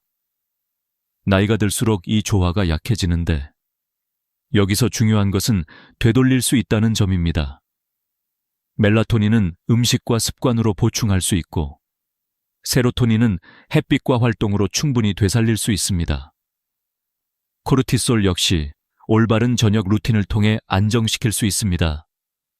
실제로 2019년 한국의 한 노인의학 연구에서 65세 이상 불면 환자 300명을 조사했더니 70% 이상이 낮에 햇빛 노출이 부족했고 80% 이상이 자기 전까지 TV나 스마트폰을 오래 사용하고 있었습니다. 생활 습관을 조금만 바꾸었을 때 불면 증상이 크게 개선된 사례가 많았습니다. 단순히 나이 탓으로 돌렸다면 결코 알 수 없었던 부분입니다. 한번 상상해 보세요. 저녁 8시에 스마트폰을 내려놓고 불을 조금 낮추고 따뜻한 차 한 잔을 마시며 몸을 이완시킨다면 뇌는 다시 이제 잘 시간이다 라는 신호를 받게 됩니다. 우리 몸은 생각보다 단순합니다. 올바른 신호를 주면 그대로 반응합니다. 문제는 우리가 그 신호를 잘못 보내왔다는 데 있습니다. 여기서 중요한 포인트는 조금만 바꿔도 달라진다는 것입니다. 하루아침에 완전히 새로운 생활을 만들 필요는 없습니다. 단 10분의 산책, 단 30분의 화면 줄이기, 단 한 가지 음식의 추가만으로도 몸은 즉각 반응합니다. 실제로 많은 환자분들이 한두 가지 습관만 바꿔도 며칠 만에 수면의 질이 개선되는 경험을 하셨습니다. 그러니 결론은 명확합니다. 잠이 우리를 떠난 것이 아니라 우리가 잠에게 잘못된 길을 안내해온 겁니다. 이제부터 다시 그 길을 바로잡으면 됩니다. 멜라토닌과 세로토닌을 채워주고 코르티솔을 잠재우며 생체 시계를 원래 자리로 돌려놓는 것. 그 시작이 바로 여러분의 식탁과 일상 속 작은 선택에 있습니다. 이제 본격적으로 어떤 음식들이 그 역할을 하는지 살펴볼 차례입니다. 여러분이 늘 보던 과일과 채소, 그리고 평범한 곡식들이 사실은 잠의 열쇠라는 사실을 알게 되면 분명 놀라실 겁니다. 그리고 그 놀라움이 바로 희망이 될 것입니다. 잠을 부르는 5가지 음식에 대해 이야기할 때 많은 분들이 처음에는 반신반의합니다. 과일과 채소, 곡식 따위가 어떻게 수면제를 대신할 수 있을까 하고 말이지요. 하지만 저는 여러 해 동안 수많은 환자분들을 보면서 이 5가지가 단순한 음식이 아니라 뇌와 몸의 호르몬 균형을 회복시키는 열쇠라는 것을 확인했습니다. 오늘은 체리, 바나나, 호두, 귀리, 상추에 대해 말씀드리되 단순한 나열이 아니라 왜 효과가 있고 어떻게 먹어야 하며 어떤 주의점이 있는지를 하나씩 풀어드리겠습니다. 먼저 체리입니다. 체리는 멜라토닌 저장소라고 불러도 과언이 아닙니다. 특히 신맛이 나는 몽모랑시 체리에는 천연 멜라토닌이 풍부하게 들어있습니다. 어떤 연구에서는 일반 과일보다 100배 가까운 멜라토닌이 함유되어 있다고 밝혔습니다. 실제로 미국 미시간 대학에서 65세 이상 불면증 환자에게 체리 주스를 2주간 마시게 했더니 수면 시간이 평균 85분 늘었습니다. 하지만 여기서 중요한 점이 있습니다. 달콤한 체리보다 신체리가 효과가 크고 반드시 설탕이 첨가되지 않은 순수한 주스를 선택해야 한다는 것입니다. 한국에서는 신체리를 구하기 어렵다면 냉동 체리나 100% 체리 주스를 활용할 수 있습니다. 섭취법은 간단합니다. 저녁 식사 후 2-3시간 뒤, 잠들기 1시간 전쯤 200ml의 주스나 15알 정도의 체리를 드시면 됩니다. 너무 과하게 먹으면 오히려 소화가 방해될 수 있으니 주의하세요. 다음은 바나나입니다. 바나나는 단순한 과일이 아니라 트립토판 공장입니다. 트립토판은 뇌에서 세로토닌으로 변환되고 다시 멜라토닌으로 전환되어 숙면을 돕습니다. 게다가 바나나에는 마그네슘과 칼륨이 풍부해 긴장을 풀고 신경을 안정시켜줍니다. 하버드 의대 보고서에 따르면 노인의 90%가량이 마그네슘 결핍을 겪고 있었는데 이는 수면 장애와 깊은 관련이 있습니다. 바나나는 그 부족분을 채워주는 훌륭한 도구입니다. 단, 익은 정도가 중요합니다. 너무 덜 익으면 소화가 어렵고 너무 과숙하면 당분이 과해 혈당을 올립니다. 껍질의 갈색 반점이 조금 올라온 정도가 가장 적당합니다. 크기가 보통인 바나나라면 반 개에서 1개, 잠들기 30분 전쯤 드시면 좋습니다. 당뇨가 있는 분들은 반 개 정도로 줄이는 것이 안전합니다. 우유와 함께 섭취하면 칼슘과 마그네슘의 시너지가 배가 됩니다. 세 번째는 호두입니다. 호두는 그 자체로도 멜라토닌을 함유하고 있지만 더 중요한 것은 오메가3 지방산입니다. 오메가3는 뇌의 송과체 기능을 돕고 멜라토닌 분비를 촉진하는 역할을 합니다. 실제로 텍사스 대학의 연구에 따르면 꾸준히 호두를 먹은 그룹이 그렇지 않은 그룹보다 평균 20분 일찍 잠들고 깊은 수면 단계로 진입하는 시간이 단축되었습니다. 하지만 호두는 칼로리가 높습니다. 하루에 4알, 반으로 나누면 8쪽 정도가 적당합니다. 반드시 생호두를 드시고 설탕이나 소금이 들어간 가공호두는 피하세요. 드시는 시간은 저녁 식사 후 1-2시간 뒤, 잠자기 2시간 전에 맞추는 것이 좋습니다. 네 번째는 귀리입니다. 귀리는 흔히 아침 식사로만 생각되지만 실제로는 밤에 더 강력한 효과를 발휘합니다. 귀리에는 트립토판과 함께 복합 탄수화물이 들어있어 혈당을 천천히 올려주며 세로토닌 생성을 도와줍니다. 또 귀리 속 베타글루칸은 스트레스 호르몬인 코르티솔 수치를 낮추어 마음을 안정시킵니다. 스탠퍼드 수면연구소의 보고에 따르면 귀리를 저녁 식사 대용으로 섭취한 노인 환자들이 3주 만에 수면질이 40% 이상 향상되었습니다. 귀리는 죽으로 끓여 드시는 것이 가장 좋고 바나나 반 개와 호두, 몇 알을 곁들이면 완벽한 수면 식단이 됩니다. 다만 당뇨가 있는 분들은 바나나 대신 블루베리 같은 베리를 넣는 것이 좋습니다. 마지막으로 상추입니다. 상추는 흔히 쌈 채소로만 생각하지만 실제로는 천연 수면제라는 별명을 가진 식품입니다. 상추에 들어있는 락투신이라는 성분은 뇌를 진정시키고 신경계를 안정시킵니다. 고려대 연구에서도 상추 추출물을 섭취한 그룹이 평균 25분 빨리 잠들고 깊은 수면 비율이 크게 증가한 결과가 있었습니다. 가장 좋은 섭취법은 상추를 데쳐서 따뜻한 차처럼 마시는 방법입니다. 잠들기 1시간 전에 상추 5장 정도를 끓는 물에 데워 우린 뒤 꿀을 조금 넣어 드시면 효과가 극대화됩니다. 또 상추는 칼로리가 낮아 늦게 먹어도 부담이 없고 당뇨나 고혈압 환자도 안심할 수 있습니다. 여기서 강조하고 싶은 점은 이 5가지 음식을 무작정 먹는다고 되는 것이 아니라는 것입니다. 올바른 순서와 타이밍이 있어야 효과가 나타납니다. 그리고 개인의 건강 상태에 따라 섭취량을 조절해야 합니다. 그러나 한 가지 확실한 건 있습니다. 꾸준히만 하신다면 여러분도 반드시 변화를 체감하게 된다는 사실입니다. 이제 이 5가지를 어떻게 배치하고 어떤 시간에 섭취하면 가장 큰 효과를 얻는지 구체적인 황금 루틴을 소개하겠습니다. 저녁 황금 루틴이라고 하면 단순히 식사 시간이 아니라 우리 몸이 숙면을 준비하는 가장 중요한 시간표를 말합니다. 많은 분들이 좋은 음식을 알고도 효과를 보지 못하는 이유는 바로 이 타이밍을 지키지 않기 때문입니다. 저는 30년 넘는 경험 끝에 저녁 6시부터 10시까지의 4시간이 가장 결정적이라는 것을 알게 되었습니다. 오늘은 그 4시간 동안 무엇을 어떻게 해야 하는지를 순서대로 말씀드리겠습니다. 먼저 저녁 6시입니다. 이 시간은 귀리를 활용한 가벼운 식사를 하기에 가장 좋습니다.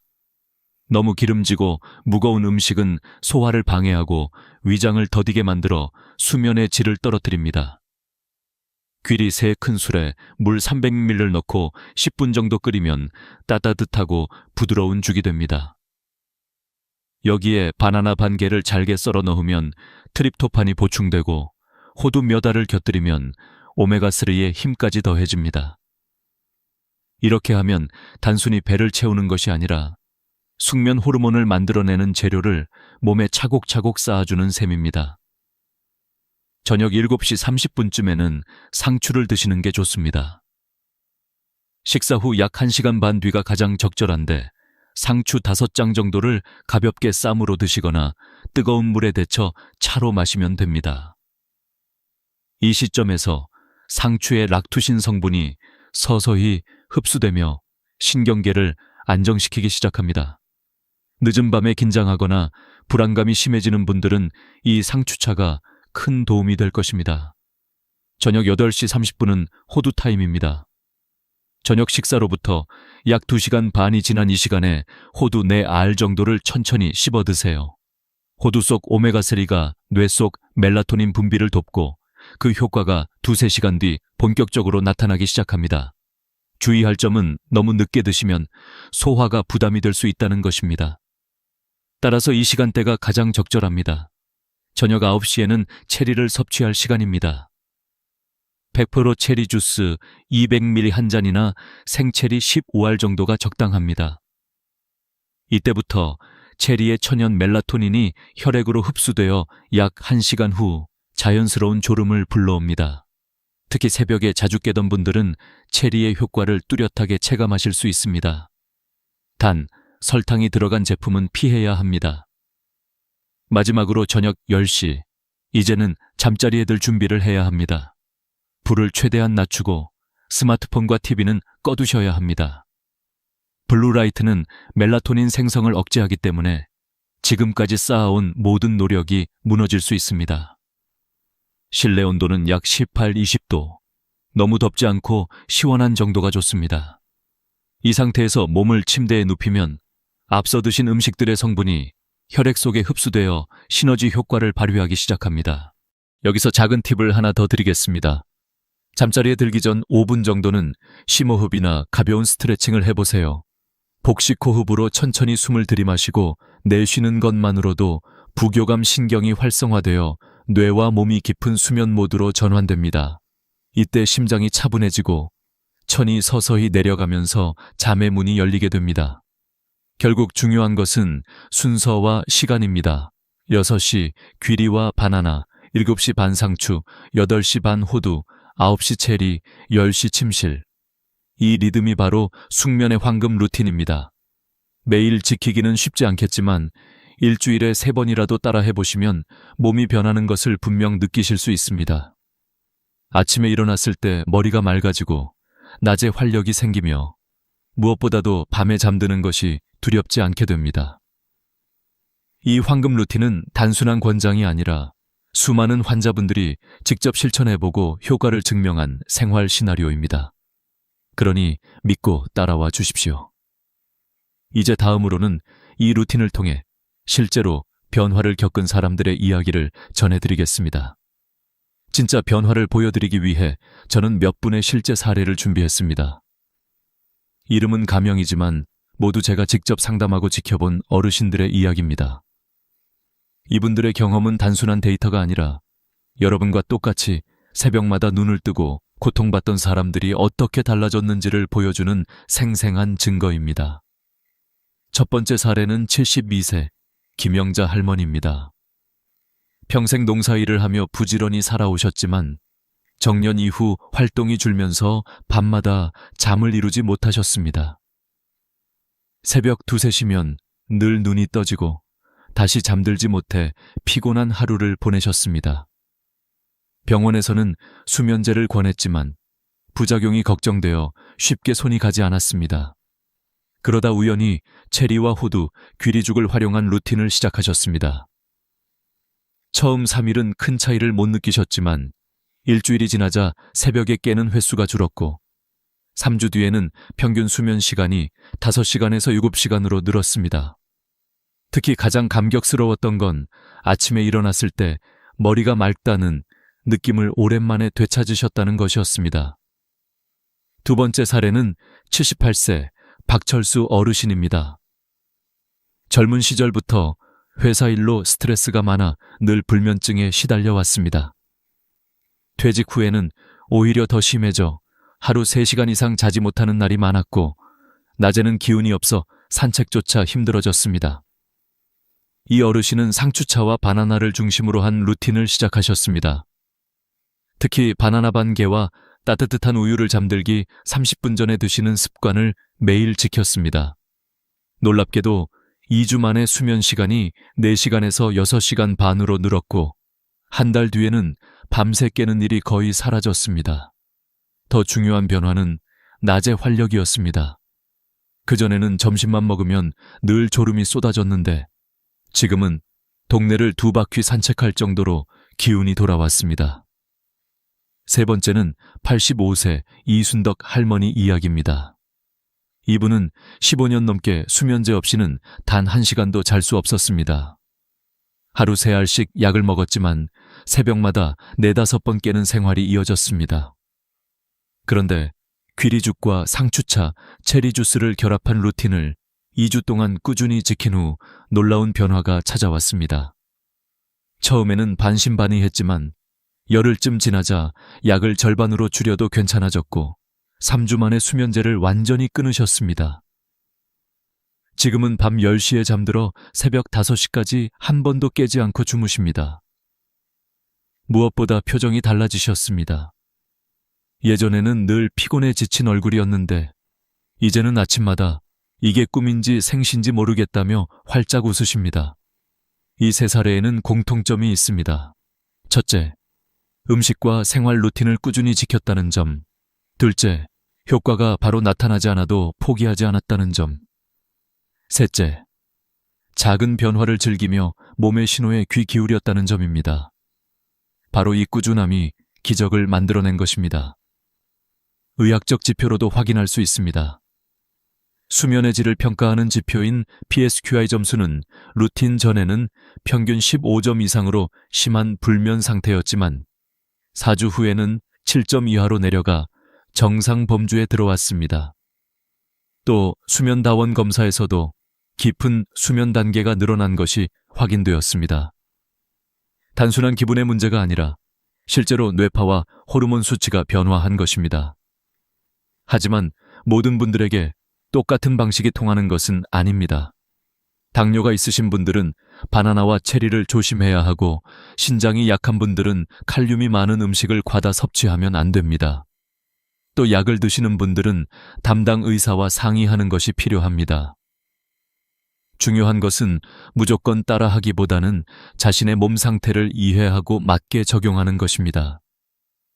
이처럼 음식과 생활 루틴은 단순한 보조 수단이 아니라 노년의 몸이 잃어버린 균형을 되찾는 가장 자연스러운 길입니다. 많은 분들이 이 나이에 무슨 소용이 있겠나 하고 말하지만 실제로 80대, 90대에도 변화는 충분히 일어납니다. 숙면은 절대 젊은이들만의 특권이 아닙니다. 이제 여러분도 상상해 보시길 바랍니다. 오늘 밤 체리 주스 한 잔, 상추차 한 잔, 호두 몇 알을 통해 내일 아침 눈을 떴을 때 느껴질 상쾌함을, 이 작은 변화들이 모여서 여러분의 하루와 인생을 완전히 바꿔놓을 수 있습니다. 이제 여러분께 제안드리고 싶은 것은 7일 도전입니다. 단 일주일만 진심으로 실천해 보시면 몸이 어떻게 반응하는지 스스로 느끼실 수 있습니다. 많은 분들이 내가 지금까지 수십 년을 못 잤는데 일주일 만에 뭐가 달라지겠어? 라고 말씀하시지만 실제로는 3, 4일만 지나도 작은 변화가 시작됩니다. 첫째 날에는 단순히 귀리죽과 체리 주스를 시도해 보세요. 저녁 6시에 귀리죽을 끓여 드시고 9시에 100% 체리 주스 200ml 한 잔을 마셔보는 겁니다. 이틀째에는 상추차를 추가해 보세요. 저녁 7시 반쯤 상추 5장을 데쳐 따뜻한 차로 마시면 긴장이 풀리기 시작합니다. 셋째 날부터는 호두 4알을 저녁 8시 반쯤 씹어 드시고 넷째 날에는 바나나 반 개를 저녁 9시 직전에 드셔보세요. 이렇게 하루하루 새로운 음식을 더하면서 몸이 반응하는 변화를 기록해 두는 겁니다. 5째 날쯤 되면 새벽에 깨는 횟수가 줄어들고 6째 날에는 아침에 눈을 떴을 때 개운함이 다르게 느껴질 겁니다. 그리고 일주일째 되는 날 수면 시간을 체크해 보세요. 5시간 남짓이던 수면이 6시간 이상으로 늘어나 있을 가능성이 큽니다. 여기서 중요한 건 포기하지 않는 것입니다. 혹시 7일 만에 큰 변화가 없더라도 최소 4주간은 꾸준히 실천해야 진짜 효과가 나타납니다. 이 도전을 성공적으로 이어가기 위해서는 수면 일지를 작성하는 것이 좋습니다. 오늘 몇 시에 무엇을 먹었는지, 몇 시에 잠자리에 들었는지, 몇 번이나 깼는지, 아침 기분은 어땠는지를 간단히 기록하세요. 이런 작은 습관이 오히려 뇌에 긍정적인 자극을 주어 숙면을 강화합니다. 또 스스로 변화를 확인할 수 있기 때문에 동기부여도 됩니다. 4주간의 유지 전략도 필요합니다. 첫째, 음식 섭취는 일정하게 지키되 가끔 변화를 주세요. 예를 들어 체리 대신 블루베리를, 귀리 대신 보리차를 활용하는 식입니다. 둘째, 수면 환경은 항상 일정하게 유지하세요. 방 온도는 18, 20도, 조명은 최대한 낮추고 전자기기는 9시 이후 사용하지 않는 것이 좋습니다. 셋째, 낮에 20분 정도의 햇빛 산책을 꼭 포함하세요. 세로토닌 분비가 늘어나 밤에 멜라토닌으로 전환되며 숙면을 돕습니다. 그리고 중요한 건 재발 방지입니다. 많은 분들이 한동안 좋아졌다가 다시 원래대로 돌아갑니다. 가장 흔한 이유는 생활 리듬의 무너짐입니다. 모임이나 여행이 있더라도 되도록 일정한 시간에 식사하고 잠자리에 드는 습관을 유지해야 합니다. 또 과식, 음주, 늦은 카페인 섭취는 다시 불면을 불러옵니다. 특히 커피뿐 아니라 홍차, 녹차, 초콜릿에도 카페인이 있다는 점을 잊지 마세요. 이제 저는 여러분께 하나의 교훈을 전하고 싶습니다. 숙면은 결코 거창한 치료나 비싼 약에서 오는 것이 아닙니다. 매일의 작은 선택, 오늘 저녁의 식탁과 생활 습관에서 시작됩니다. 체리, 바나나, 호두, 귀리, 상추. 이 5가지를 올바른 시간에 섭취하는 것만으로도 인생이 달라질 수 있습니다. 마지막으로 기억하세요. 숙면은 단순히 밤에 잘 자는 것이 아닙니다. 낮에 활력이 생기고 관계가 따뜻해지고 건강이 회복되는 출발점입니다. 여러분이 오늘 이 영상을 보고 작은 도전을 시작한다면 일주일 후에는 분명 새로운 자신을 발견하게 될 것입니다. 그리고 4주 뒤에는 이렇게 말할 수 있을 겁니다. 이제 나는 더 이상 수면제가 필요 없다.